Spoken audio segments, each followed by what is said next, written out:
वो अपने पति से कहने लगी, तुम भी क्या सपनों की बातों पर विश्वास करते हो? अगर ऐसे सपनों की बातें सच होने लगती तो हमारे सारे भंडार भरे होते। अगर ऐसे ही तुम्हारा दान पुण्य का कार्यक्रम चलता रहा तो जो थोड़ा बहुत धन धान्य घर में है वह भी तुम सब लुटा दोगे। वो कहने लगा कि निर्मला, यह सिर्फ एक ही बुधवार की तो बात है और एक बालक को ही तो भोजन कराना है। एक थाली किसी को भोजन दे भी दिया तो तुम्हारा क्या बिगड़ जाएगा? निर्मला बोली, ठीक है, बुधवार तो आने दो, तब देख लेंगे। श्रीचंद को पता था कि निर्मला इस शुभ कार्य में आनाकानी करेगी, इसलिए वह दूसरे दिन फिर उसे याद दिलाता है कि निर्मला, कल बुधवार है, तुम्हें याद है ना, हमें कल किसी एक बच्चे को भगवान गणेश के नाम का भोजन कराना है। एक काम करना, तुम कल जाकर किसी एक बच्चे को ले आना, हम उसे प्रेम पूर्वक भोजन कराएंगे। निर्मला बोली, किसी एक बच्चे को ही तो खाना खिलाना है, बच्चा चाहे छोटा हो या बड़ा, मतलब तो खाना खिलाने से है। जब मैं बहुत छोटे बच्चे को खाना खिलाऊंगी तो वह खाना कम खाएगा। शाम के वक्त मैदान में बच्चे खेल रहे होते हैं, वहीं जाकर देखती हूँ, किसी एक छोटे बच्चे को भोजन कराने के लिए आमंत्रित कर दूंगी। उधर भगवान गणेश जी सब देख रहे होते हैं और कहते हैं कि अच्छा, तुम एक छोटे बच्चे को भोजन कराने की सोच रही हो। तुम इतना सोच रही हो फिर तो मुझे भी कुछ लीला रचनी होगी। आखिर मेरे नाम का ही भोजन है तो मैं भला पीछे कैसे रह सकता हूँ? मैं ही तो आमंत्रित हूँ। शाम को जहाँ बच्चे खेलते हैं, निर्मला वहां जाकर सबसे छोटा बच्चा ढूंढने लगती हैं। भगवान गणेश देखते हैं कि निर्मला एक छोटे बच्चे को ढूंढ रही हैं, तो उन्होंने भी एक छोटे बच्चे का रूप धारण कर लिया और वो सभी बच्चों के बीच खेलने लगे। निर्मला की नज़र उस छोटे से बच्चे पर पड़ी और उसे देखते ही कहती हैं, वो छोटा सा बच्चा ठीक रहेगा।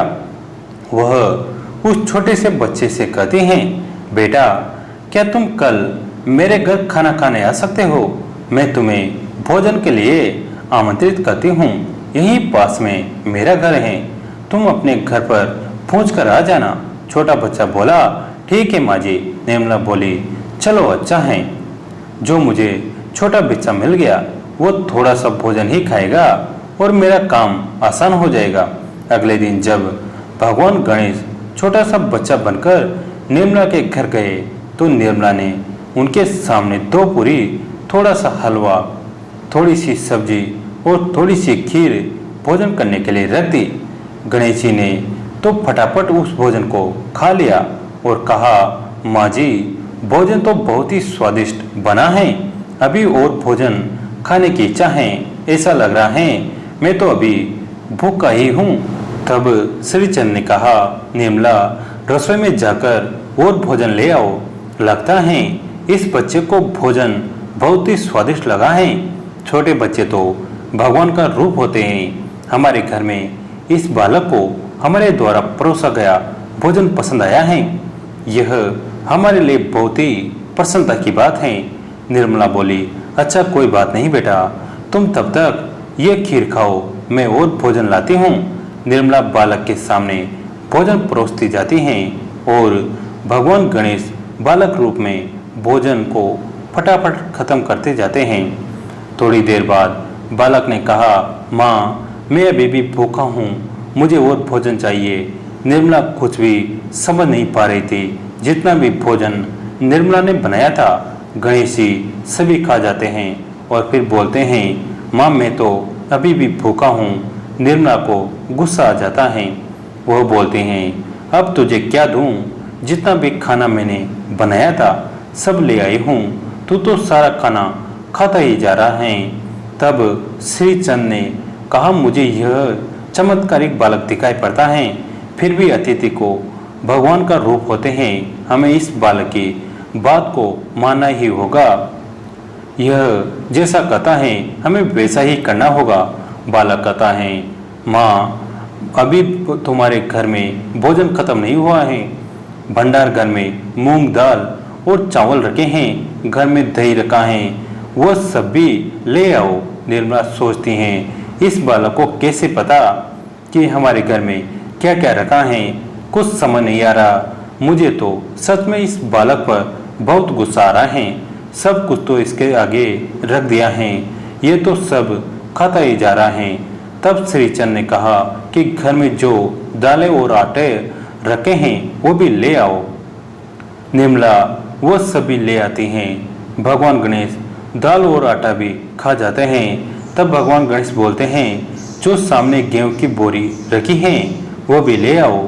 तब निर्मला कहती हैं, ये बालक हैं या कोई भूत देते जिसको मैं घर ले आई हूँ। मैं तो इसे छोटा सा बच्चा समझकर लाई थी। मैं ये सोच रही थी कि यह कम खाएगा। अब वह श्रीचंद को भी डांटना शुरू कर देती हैं और कहती हैं कि और करो बालक को भोजन पर आमंत्रित।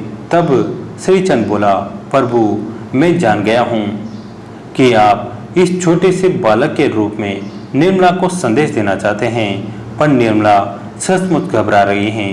प्रभु उसे क्षमा कीजिए। निर्मला रोने लग जाती हैं और उसके घर में अनाज का एक भी दाना नहीं रहता। तो गणेश जी सामने प्रकट हो जाते हैं। श्रीचंद भगवान श्री गणेश के सामने अपने हाथ जोड़ लेता है और निर्मला भी उस बालक को गणेश के रूप में देखकर चौंक जाती हैं। गणेश जी कहते हैं, माँ भोजन खिलाने में कैसी कंजूसी, तुम्हें सिर्फ एक बच्चे को खाना खिलाना था और उसमें भी तुमने सबसे छोटे बच्चे को ढूंढने के बारे में सोचा। इसलिए मैंने एक बालक के रूप में आकर तुम्हें सबक देना चाहा। कभी भी किसी अतिथि को भोजन के लिए आमंत्रित करो तो सच्चे हृदय से बिना कपट किए भोजन परोसो। प्रेम पूर्वक दान कार्य करने से घर में सुख समृद्धि धन वैभव और अनाज आदि के भंडार भरे रहते हैं। तब निर्मला बोली, प्रभु मुझे क्षमा कीजिए, अब मैं कभी भी कंजूसी नहीं करूंगी। सदैव इच्छा अनुसार दान पुण्य